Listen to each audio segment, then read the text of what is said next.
সিজদায় লুটিয়ে পড়ে বিশ্বনবী এই দোয়াটা পড়তেন। আজকে থেকে পড়বেন সিজদায়। বনি ইসরাইলের এক লোক 500 বছর আল্লাহর ইবাদত, সাগরের মাঝখানে এক পাহাড়, ওই পাহাড়ের উপরে বসে 500 বছর টানা আল্লাহর ইবাদত, দিনে আর রাতে একবার করে নিচে নামতেন। সেখানে আল্লাহ তাআলা পাথরের ভেতর থেকে তার জন্য মিঠা পানির ব্যবস্থা করে দিয়েছেন, আর একটা ডালিম গাছের ব্যবস্থা করে দিয়েছেন। সকালে নামলে একটা টসটসে ডালিম, রাতে নামলে টসটসে ডালিম। এগুলো খেয়ে খেয়ে 500 বছর সে আল্লাহর ইবাদত করে। আর সে আল্লাহর কাছে বলেছে, আল্লাহ আমি যখন মারা যাব সেজদারত অবস্থায় যেন মারা যাই। ঠিকই আল্লাহ সেজদারত অবস্থায় সাইয়েদনা আজরাইলকে পাঠিয়ে দিলেন। সেজদারত অবস্থায় লোকটা মারা গেল। 500 বছর ইবাদতের পরে আল্লাহর দরবারে কিয়ামতের কঠিন ময়দানে যখন লোকটা হাজির হয়ে যাবে, আল্লাহ বলবেন আদখিলু আবদি আল জান্নাতা বিরহমাতি, আমার বান্দাকে আমার দয়া আমার ভালোবাসা দিয়ে জান্নাতে ঢুকায়া দাও। 500 বছর ইবাদত করছে তো আমার দয়ায় আমার বান্দারে জান্নাত দাও। এই বান্দা বলে বালবি আমালি, আল্লাহ তোমার দয়া লাগবে কেন, আমি আমার আমল দিয়ে জান্নাতে। আল্লাহর এই বান্দা কি দিয়ে জান্নাতে ঢুকতে চায়? আমল দিয়ে। আল্লাহ বলছে আমার দয়ায় আমার বান্দারা জান্নাতে নিয়ে যাও ফেরেশতারা। এ বলে আল্লাহ তোমার দয়া লাগবে কেন, সেজদা তো কম দেই নাই, জিকির করতে করতে 500 বছর শেষ করে দিলাম, আবার তোমার দয়া লাগবে? আমি তো আমার আমলেই জান্নাতে যেতে পারি। আল্লাহ বলবেন তাই, ঠিক আছে, আমি চাইলাম দয়া দিয়ে জান্নাত দিব, তুমি চাইলে আমল দিয়ে ঢুকবা, ঠিক আছে, তোমার আমল আর আমার যে দয়া দুইটার একটু মাপ দেই। তোমার 500 বছরের ইবাদত এক পাল্লায় রাখো। আর আল্লাহ বললেন আমি যে দয়া করে এই দুনিয়ার নাজ নেয়ামত বিউটি সৌন্দর্য দেখার জন্য তোমার দুটা চোখ দিয়েছিলাম, দুটা নয় একটা চোখ আরেক পাল্লায় রাখো। রাখা হবে, দেখা যাবে ওই 500 বছরের ইবাদত হালকা হয়েছে আর মুহূর্তের মধ্যে আল্লাহর দেয়া একটা চোখের নেয়ামত ভারী হয়ে গিয়েছে। আল্লাহ বলবেন তোমার কথা মতো মাপ দেয়া হলো, এবার ফলাফল দেখো, হিসাব বলে তুমি এখন জাহান্নামে যাবা, go to the hell fire, যাও এবার জাহান্নামে যাও। মাপ চোখে যখন আসছো আমার সাথে হিসাব ক্যালকুলেশন, যাও তুমি এবার জাহান্নামে যাবা। এবার লোকটা কাচুমাচু করে বলে আল্লাহ আমি বুঝি নাই, আল্লাহ আমি বুঝতে পারি নাই, খেয়াল করি নাই, তুমি আমারে ক্ষমা করো করো ও আল্লাহ। এবার আমি টের পেয়েছি, এবার আমি বুঝতে পেরেছি তোমার দয়া ছাড়া দুনিয়ায় কেউ জান্নাতে যেতে পারবে না, কেউ পারবে না। আল্লাহ বললেন ওরে গোলাম তুই তো কিছুই ছিলি না, অস্তিত্বহীনতা থেকে তোরে অস্তিত্বে আনলো কে?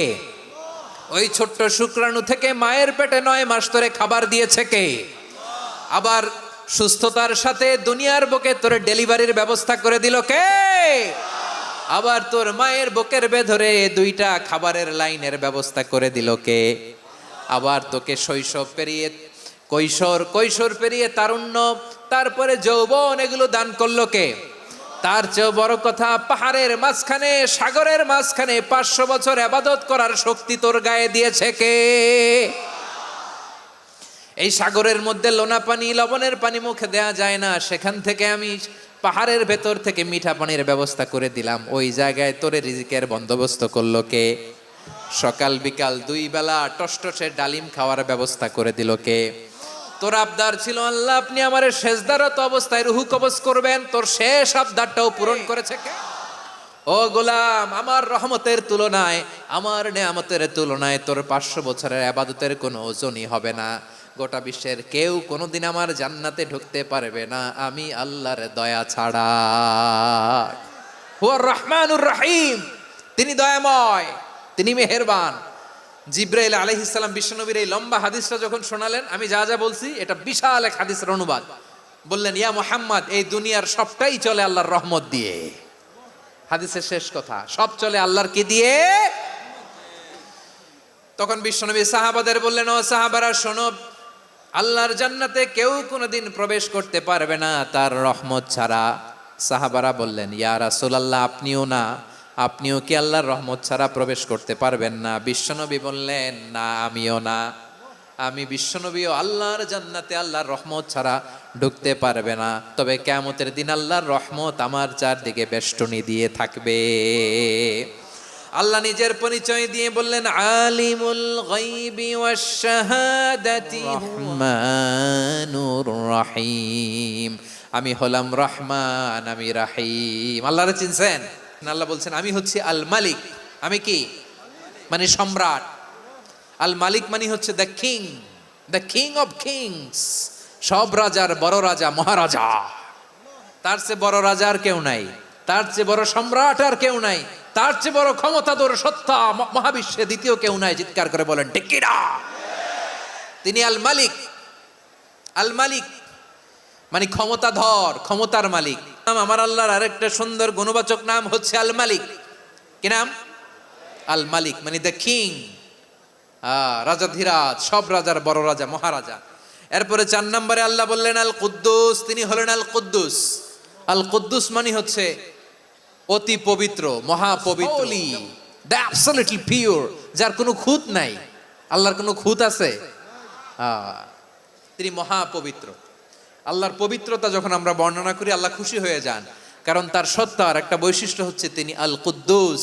বারোয়াখালীবাসী আল্লাহর নামটা একটু জপেন না, বলেন আল কুদ্দুস, সবাই আওয়াজ করে আল কুদ্দুস।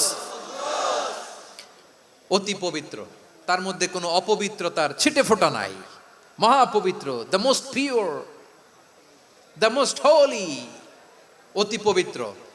ফেরেশতারা বলেছিল আল্লাহ আপনি মানুষ কেন বানাবেন? নাহনু নুসাব্বিহু বিহামদিকা ওয়া নুকদ্দিসু লাক। এই যে নুকদ্দিসু কুদ্দুস পাইছেন?